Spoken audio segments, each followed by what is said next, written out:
America ഇടപെട്ടു. 10 വർഷക്കാലം ചൈനയിലെ ജയിലിൽ നരകജീവിതം നയിച്ച ഏറ്റവും വലിയ സഭയുടെ പാസ്റ്റർ ജീൻ മൈഗ്രേനെ ചൈന വിട്ടയച്ചു. സുവിശേഷ പ്രവർത്തനത്തോട് അതീവ താൽപ്പര്യമുള്ള ചൈനയിലെ ഏറ്റവും വലിയ സഭയുടെ പാസ്റ്റർ അമേരിക്കയിൽ മനസ്സമാധാനത്തോടെ കഴിയാമെന്നിരുന്നിട്ടും തൻ്റെ രാജ്യത്തെ ജനങ്ങളെ സുവിശേഷം അറിയിക്കണം എന്ന ഒരൊറ്റ കാരണത്താൽ ചൈനയിലേക്ക് തിരികെ പോയി.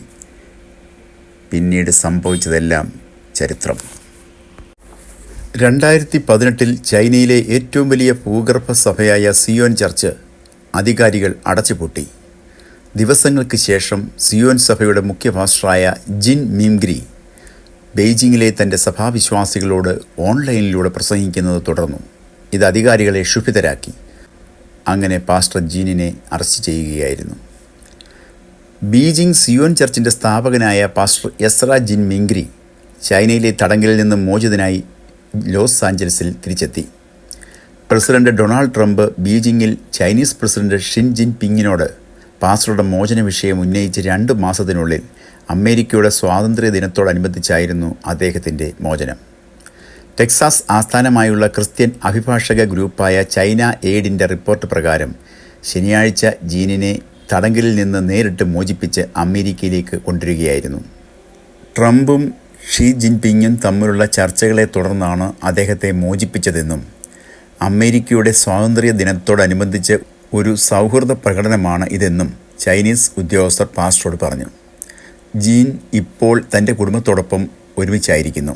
മോചനം വളരെ വേഗത്തിൽ സംഭവിച്ചുവെന്നും അതിന് ട്രംപിന് നന്ദി പറഞ്ഞുവെന്നും ജീനിൻ്റെ കുടുംബം പറഞ്ഞു. ഷീ ജിൻപിങ്ങിൻ്റെ നേരിട്ടുള്ള ഇടപെടലില്ലാതെ ഇത് സാധ്യമാകുമായിരുന്നില്ലെന്ന് കുടുംബം പറഞ്ഞു. ചൈനയ്ക്കും അമേരിക്കയ്ക്കും ഇരു രാജ്യങ്ങൾ തമ്മിലുള്ള ബന്ധത്തിനും ഈ നീക്കം ഒരു നല്ല വഴിത്തിരിവാകുമെന്ന് പ്രത്യാശ പ്രകടിപ്പിച്ചു. പാസ്റ്റർ ജീനിൻ്റെ മകൾ ഗ്രേസ് ജീൻ ഡെക്സലും ജയിലിലടയ്ക്കപ്പെട്ട ഹോങ്കോങ് മാധ്യമ വ്യവസായി ജിമ്മി ലായിയുടെ മകൻ സെബാസ്റ്റ്യൻ ലായിയും മെയ് മാസത്തിൽ പ്രസിഡന്റ് ട്രംപ് തൻ്റെ ചൈനയിലേക്കുള്ള യാത്രയിൽ തങ്ങളുടെ 2 പിതാക്കന്മാരുടെയും കേസുകൾ ഉന്നയിക്കുമെന്ന് പ്രതീക്ഷിക്കുന്നതായി പറഞ്ഞിരുന്നു. ബീജിംഗ് സന്ദർശനം കഴിഞ്ഞ് തിരിച്ചെത്തിയ ട്രംപ് ജിന്നിനെയും ലായയുടെയും തടങ്കൽ നടപടികൾ ഷീയോട് ഉന്നയിച്ചതായി പറഞ്ഞു. പാസ്റ്റർ ജിന്നിനെ ശക്തമായി പരിഗണിക്കുമെന്ന് ഷീ പറഞ്ഞതായും എന്നാൽ ലായുടെ കേസ് കഠിനമായ ഒന്നാണെന്ന് ഷീ വിശേഷിപ്പിച്ചതായും അദ്ദേഹം മാധ്യമപ്രവർത്തകരോട് പറഞ്ഞു. മുൻ വസ്ത്ര വ്യവസായിയും ബീജിങ്ങിനെ വിമർശിക്കുന്ന ഒരു ഹോങ്കോങ് ടാബ്ലോയിഡിൻ്റെ പ്രസാധകനുമായ 78-കാരനായ ലായിക്ക് ഫെബ്രുവരിയിൽ 20 വർഷത്തെ തടവ് ശിക്ഷ ലഭിച്ചു. ചൈനയിൽ പതിറ്റാണ്ടുകൾക്കിടെ ആദ്യമായാണ് ഒരു ചർച്ചിനെതിരെ ഇത്രയും അടിച്ചമർത്തലുകൾ നടക്കുന്നത്. പാസ്റ്റർ ജീനിനെ മറ്റ് 17 ഭൂഗർഭ സിയോൻ ചർച്ചിൻ്റെ നേതാക്കളെയും കസ്റ്റഡിയിലെടുത്തു. ഇത് മതസ്വാതന്ത്ര്യത്തിന്മേലുള്ള സർക്കാരിൻ്റെ നിയന്ത്രണങ്ങൾ കടുപ്പിക്കും എന്ന ആശങ്കയുണ്ടായി. 2018 ചൈനീസ് അധികൃതർ സിയോൻ ചർച്ചിനെ ലക്ഷ്യം വെച്ചതിനെ തുടർന്ന് ജീൻ തൻ്റെ കുടുംബത്തെ അമേരിക്കയിലേക്ക് കൊണ്ടുവന്നു. പക്ഷേ അപകട സാധ്യതകൾ അവഗണിച്ച് തിരികെ മടങ്ങി. 56 വയസ്സുള്ള ജിൻ 2007 സിയോൻ ചർച്ച് സ്ഥാപിച്ചു. കാലിഫോർണിയയിലെ ഫുള്ളർ തിയോളജിക്കൽ സെമിനാരിയിൽ പഠിച്ച ശേഷം 2007 56-കാരനായ ജിൻ സിയോൻ ചർച്ച് സ്ഥാപിച്ചു. 1989 ടിയാൻമെൻ സ്ക്വയർ പ്രതിഷേധങ്ങളിൽ പങ്കെടുത്തതിന് ശേഷം അദ്ദേഹം ക്രിസ്തുമതം സ്വീകരിച്ചു. സഭയെ ചൈനയിലെ ഏറ്റവും വലിയ ഭൂഗർഭ സഭകളിലൊന്നായി വളർത്തി. നിരീക്ഷണ ഉപകരണങ്ങൾ സ്ഥാപിക്കണമെന്ന സർക്കാരിൻ്റെ നിരന്തര ആവശ്യങ്ങൾ നിരസിച്ചതിനെ തുടർന്ന് 2018 ബീജിംഗിലെ അദ്ദേഹത്തിൻ്റെ സഭയുടെ പരിസരം അധികൃതർ അടച്ചുപൂട്ടി.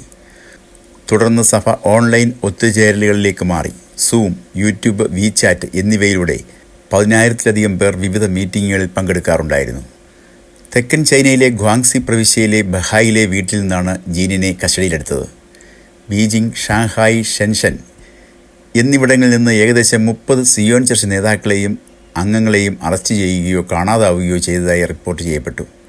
മാർച്ചിൽ അധികാരികൾ ഈ നിയമം പിൻവലിച്ചു. മാർച്ചിൽ ജീനിനെ പ്രതിനിധീകരിച്ച അഭിഭാഷകൻ ഷാങ്ഹായുടെ ലൈസൻസ് അധികാരികൾ റദ്ദാക്കുകയും മറ്റ് അഭിഭാഷകരുടെ ലൈസൻസുകൾ താൽക്കാലികമായി നിർത്തിവെക്കുകയോ വാക്കാലുള്ള മുന്നറിയിപ്പുകൾ നൽകുകയോ ചെയ്തു. ദൈവത്തെ സ്വതന്ത്രമായി ആരാധിക്കാനാണ് തൻ്റെ പിതാവ് സിയോൻ ചർച്ച് ആരംഭിച്ചതെന്ന് അമേരിക്കയിൽ താമസിക്കുന്ന പാസ്റ്റർ ജീനിൻ്റെ മകൾ ഗ്രേസ് ജിൻ ഡ്രെക്സൽ നവംബറിൽ കോൺഗ്രസ് കമ്മിറ്റിയോട് പറഞ്ഞു. ജീനിൻ്റെ മോചനത്തെ സ്വാഗതം ചെയ്യുമ്പോൾ തന്നെ ഇപ്പോഴും തടവിൽ കഴിയുന്ന മറ്റു സഭാ നേതാക്കളെക്കുറിച്ച് അറിവൊന്നുമില്ല. ഹ്യൂമൻ റൈറ്റ്സ് വാച്ചിലെ മായ വാങ് എക്സിൽ എഴുതി.